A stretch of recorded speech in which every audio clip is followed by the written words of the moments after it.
how did your love for shaping boards and that vision kind of start? Yeah. I've always loved getting, customized boards growing up, working with different shapers, trying to figure out something new and creative.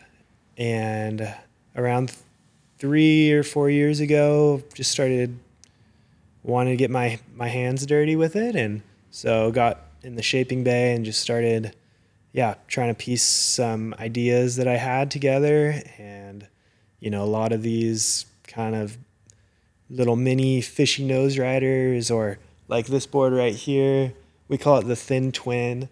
And although I've obviously made some adjustments to it, trying to just tweak little things, and trying the quad set with this one has been really cool. It feels really similar to the twin fin, just having those side fins only and the way they interact with the front and the back fins. So yeah, we're just constantly experimenting and, trying to make something that can nose ride, yet also turn and, be a mini longboard, but, something you can still pump and, control in a critical section, but is stable enough to cross step on. And so there's been a few little things that I've been learning. Big one is rocker and rails and bottom contours, just all the little things that go into shaping, and trying to blend, like, hey, taking a classic log and then these aspects of a shortboard and being like, hey, what works the best in the middle? Is it leaning more on the longboard side or the shortboard side? And if I lean more on the shortboard side, then it turns out to be a little bit more of like a big boy gun, something that is going to want some more juice and, maybe with more nose rocker. But the problem is if you have, a lot of nose rocker, then when you go to cross step up and say like hang five, then all that rocker is going to slow you down and it's going to push you back. And it's actually going to be a bit unstable.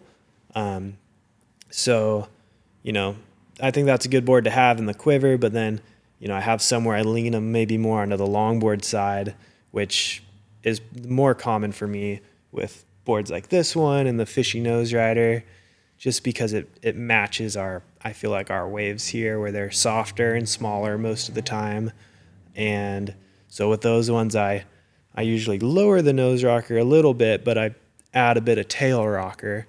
And what that does is it creates a lot of stability and lift and speed when you're on the nose. So, it just feels like I get to use the whole surfboard, and not just be kind of stuck on the tail as I would with a more of a shortboard gun type mid-length. Yeah. So was all that just trial and error? You had an idea and you'd shape one thing and kind of realize this was too slow, Yeah, for sure. Yeah, I definitely have gone through quite a bit of boards now, and each one was a learning curve, and I feel like I'm at a point where I don't have it figured out, but I've figured enough out that I feel confident that, people will be stoked with the boards they get, and I can hear what somebody wants, and I can know, okay, maybe a little more nose rocker for this guy. He's kind of a beginner. Or, okay, this guy's an advanced surfer and he really wants this thing to nose ride well. I'm going to lower the nose, maybe put a little more tail kick and, width, or going narrow for depending on how powerful the waves are they're surfing. If it's a beach break, then maybe a little bit narrower. But if it's a soft, reef break, then maybe a little bit wider. And